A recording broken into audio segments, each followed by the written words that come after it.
CX is usually thought of as the mandate of the customer success or the customer support team. But there's another team in certain organizations that plays a critical role in delivering that VIP customer experience, and it's the sales team. Here to talk more about this today is our guest, Jeff Perry, the CRO at Carta. Let's dive into the conversation. Thanks so much for joining us, Jeff. Hi, Perry. Perry, thank you for having me. I'm so thrilled by your last name, and I'm always happy to work with another Perry, granted spelled a different way. Yeah, apparently I spell it wrong, but I'm glad we got connected through this. I will say that usually I get Perry. It's very rare that somebody guesses how to spell my first name correctly the first time around. So I think you actually have it right. Oh, thank you. I frequently get people calling me Jerry because they blend Jeff and Perry together. Oh my God. Okay, let's hope I don't do that to you in this podcast today, Jeff. It's very tempting now that you've said it. Thank you. All right. Well, Jeff, we're so grateful to have you here today. I'm really excited to talk to you because Ada is a customer of Carta, and nothing brings me more joy than the email I get on the first of every month that says, "Congratulations, you have vested options." So maybe that's a good way for us to pass it back over to you to tell us a little bit more about Carta and your role there as the CRO. Well, yeah. Well, first of all, thank you for being a customer. And since we're talking about customer success, I hope you've had a positive experience. And all of us also look forward to getting those emails on a monthly basis when we vest. And I think it's an important part of what Carta's mission is about creating ownership for all and creating equity for all employees. And everyone from entry-level employees through our CEO receives that email at Carta. And we hope to be able to transpire that mission through our almost 30,000 customers now as well. That's incredible. And maybe tell me a little bit more about your role at Carta as the CRO. Yeah, so I'm responsible for all things revenue, and that's everything from first point of lead through our SDRs through our customer success organization. And Carta is a bit complicated because of all the different products that we offer. So we have different business lines within. We have a corporations business, which is our cap table software and our compensation product. We have an LLC product for LLCs, and we have a software and services product for funds and VC firms to manage the back office of their investments. Awesome. Very cool. So, and then a whole host of other things that we're working on as well. And all of it starts with, we've just gone through a massive rebranding of the company. And all of it is about infrastructure for innovators and becoming a platform for innovators and founders to be able to build off of. Well, I can definitely feel that as a customer. The rebrand is beautiful, by the way. Well, thank you. That credit goes to Jane and our Jane Alexander and our marketing team. Nice. They did a wonderful job. I love job. when the CRO shouts out marketing. That's fantastic. But the topic of our... Well, we're all in it together. We're all go to market together. So. I love it. I love to hear that. Okay, so this really brings us to the topic of today, which is about how the sales team plays a role in the customer experience and the relationship between sales, customer success, and customer support. So you're right. It's definitely that everyone is all in it together. In a previous conversation, You said something really interesting, that even though there are people on your team with the title customer success manager, that you believe customer success is the responsibility of everyone in the company. So I want to give you an opportunity to elaborate on that a little bit. Yeah, I truly believe it. And I'm not exactly sure when the title or term customer success became popular in our industry, but I actually believe that it's all of our responsibilities to create customer success. And that's really, to me, starts at first point of interaction with a prospect. And that starts the tip of the spear with typically our SDRs or companies that prospects that come to us either inbound or as we're doing outbound prospecting as well. And that really creates the brand that we want to be able to create with our prospect base, who eventually have a great experience through our sales process that strengthens the relationship and has us become trusted advisors and business partners with them. And hopefully they become a customer. And then they transition to our customer success team that's responsible for the implementation and them being successful using our product customers, to where that even opens the door for us to even have the ability to sell additional products to that customer because we've created that great experience from first point of interaction. So I truly believe it's all of our responsibility to have a hand in customer success. And that's just on the sales side. I think it goes the same for our product teams as well. Like everything they're working on a daily basis should be about building a better customer experience so that our customers are successful by using Carta products.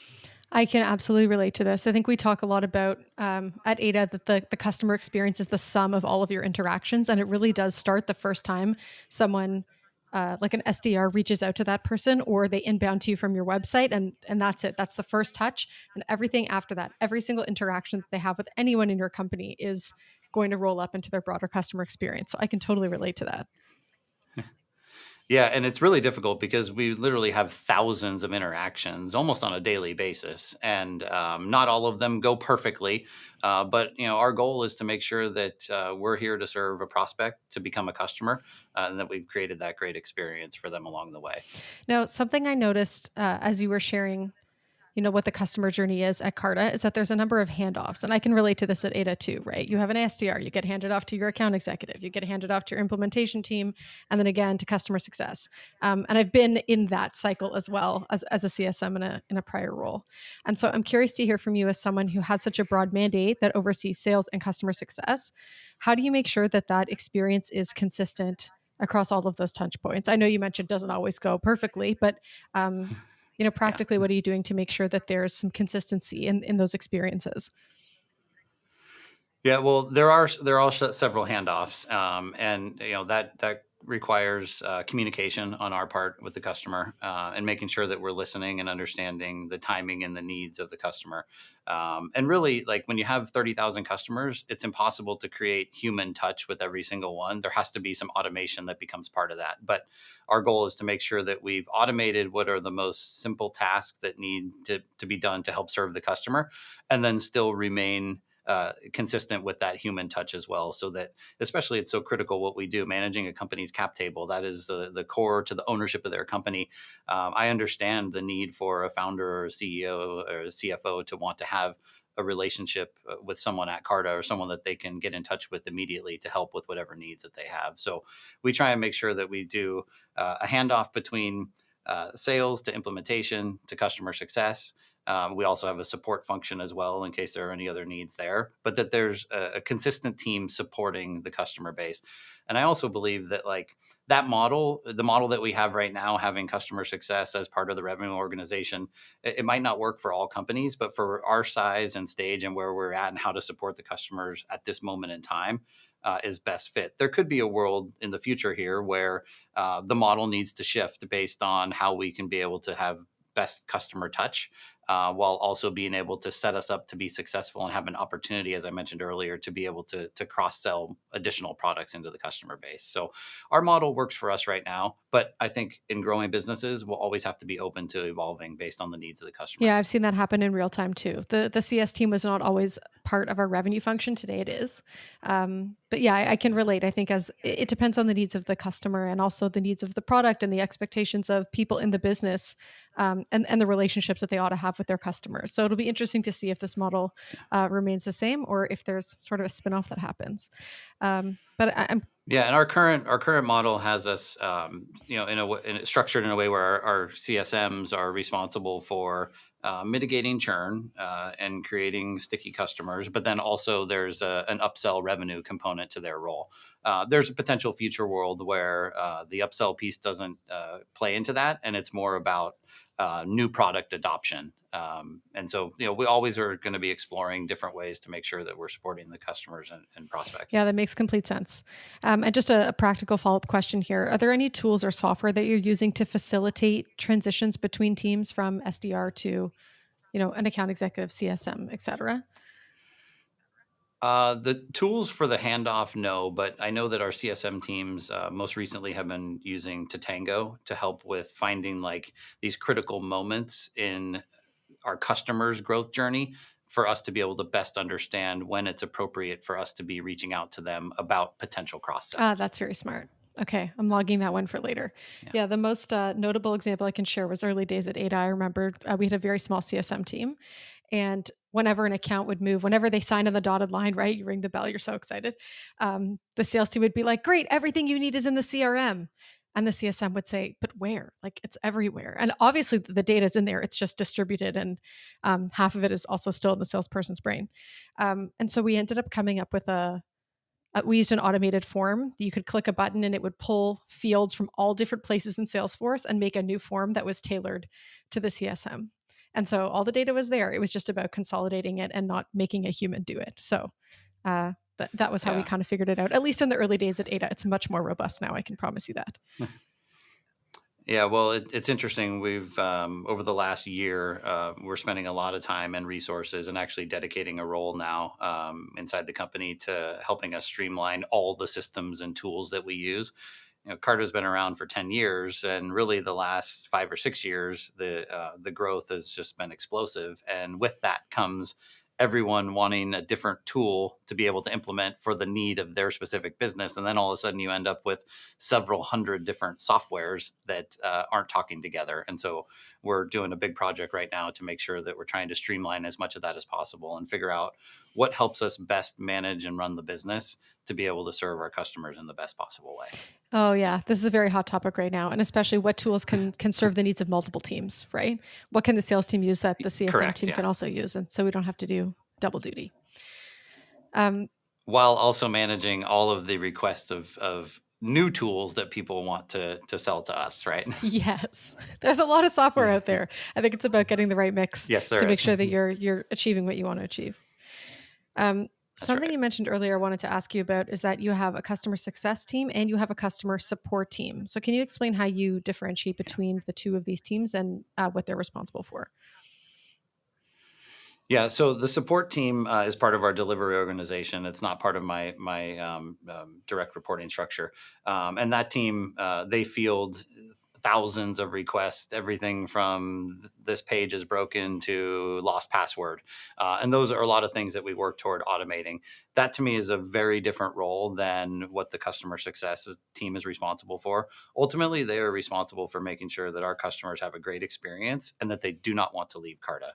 And we can best do that by staying in constant communication with them and being supportive of them. And also, we have a responsibility as Carta to be educating founders and CEOs of smaller companies on what products and services can we provide that help them through their growth journey. If you think about starting a company, most founders have not done it before, and they don't know the steps that need to be taken in fundraising and hiring and everything that goes in behind that. And we have an opportunity to be able to educate our customer base on how to do that and support them through their growth journey. And that's everything from managing their cap table to our Carta Total Compensation product that helps them with benchmarking and leveling of employees within, and making sure that they have are paying employees in an equitable way, and also protecting their cap table and how much equity they're giving out based on market signals. We have all this data in our platform that we've now turned into a product to help those founders and early stage companies.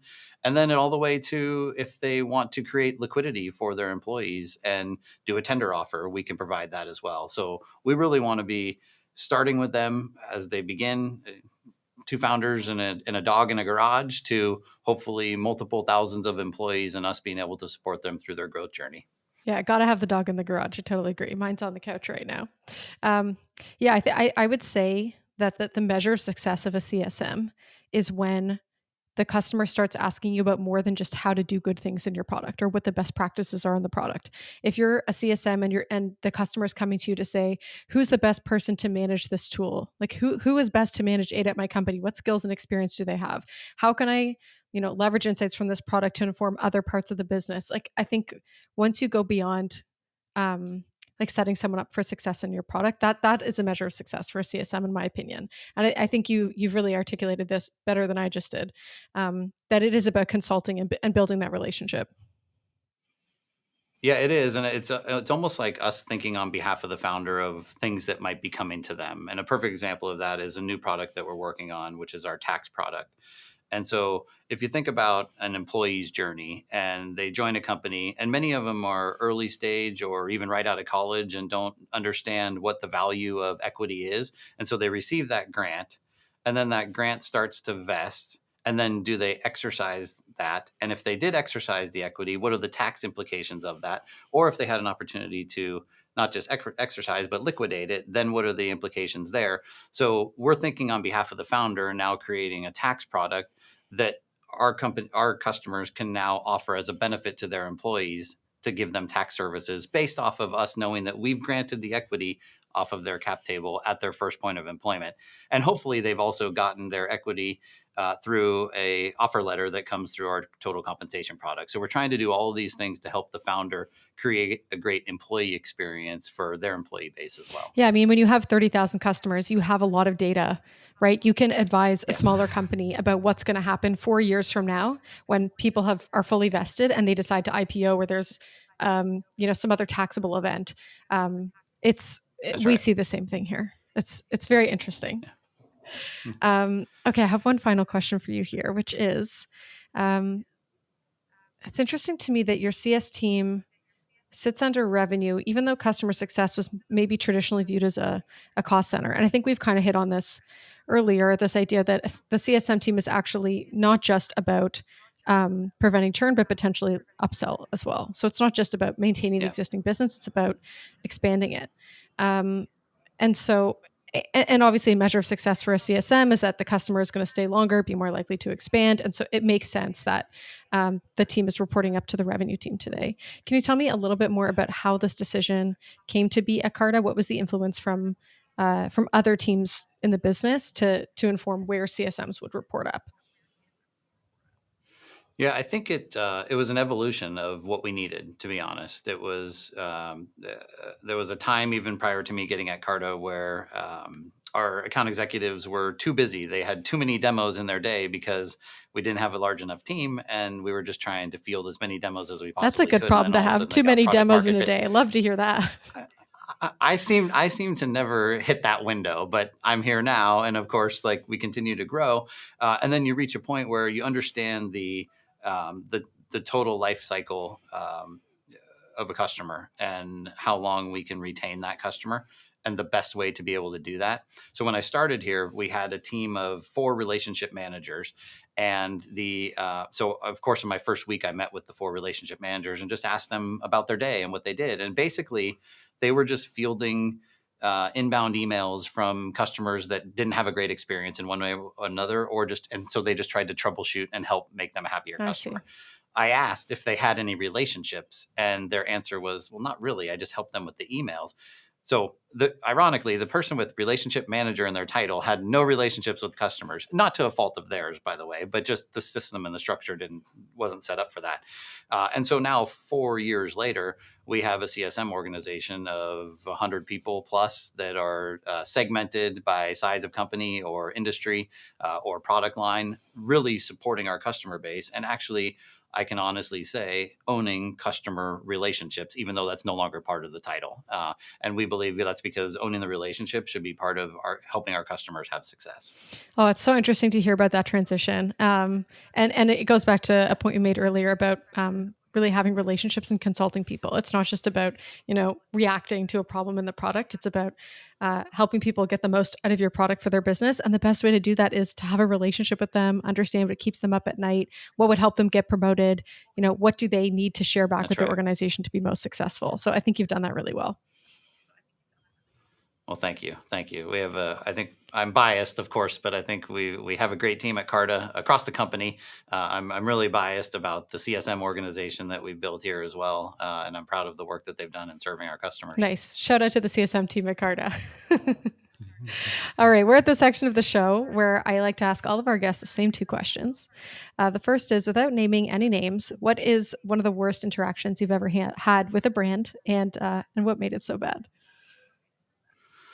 I will leave the name out, but I actually had one last week, and I can sum it by this. I think no matter what the industry is, whether you're in software sales or retail, whatever it might be, um, a customer pays for a service or a product, and they expect that that product works and they're getting the value out of what they paid for. And when you don't get that, and then you attempt to try and get that corrected or resolved or fixed, you don't want to just feel like a number somewhere in a long waiting queue line, and you want to feel like you have the ability to be able to connect with someone to help support you. And this was my experience was with a larger company, but I can relate it so much to like how any of our customers might feel. And you don't want to feel like a number. You want to feel like you have someone that you can contact and that someone actually somewhere down there cares about you either being successful with the product or getting the value out of what you paid for the product. Yeah, you've made a good point about it being personalized, right? They're you want to Yep. be able to speak with a human being, get your problem solved, but also this idea of empathy that maybe somebody deep down really cares. Yeah. And that, like everyone has separates work and outside life, and do they really care? But I found I was having a terrible experience until I found the right person that had a little empathy with like what I was going through. And by the way, how long it had gone on. And I just needed someone to dig in and try and help me get this resolved. And that made me feel a bit better about the experience. So maybe this is a good segue to the next question, which is what is one of the best interactions that you've had with a brand recently? What made it so special? And you can name the brand if you want. Hmm. I won't name, but I feel like it's almost the reverse of what I just shared. Like, um, you go into a store and actually you're a familiar face, and that person recognizes you as, even through just eye contact, and says hello. Like, I know you've been here before. I know you're a repeat customer. That the hello and the acknowledgement was like the thank you for being a customer, and keep coming back. And we want to make sure that we've created a great experience for you. The acknowledgement is really nice, especially if Yep. this was an in-person experience, which we didn't have for so long.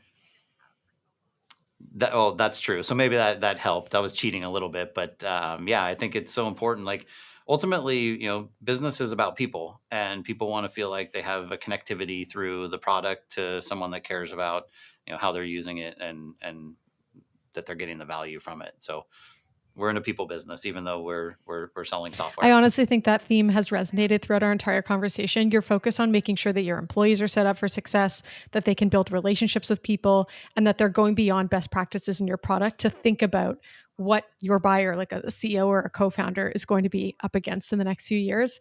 Yeah. It's obvious to me that you're leading a team who is deeply empathetic and cares about the people that they support. So well done. Well, thank you. You actually bring up an interesting point, because if the people that are part of our team aren't feeling like they're set up to be successful, or that they don't have some type of happiness in their role, then how could we actually expect them to try and go make a customer happy too?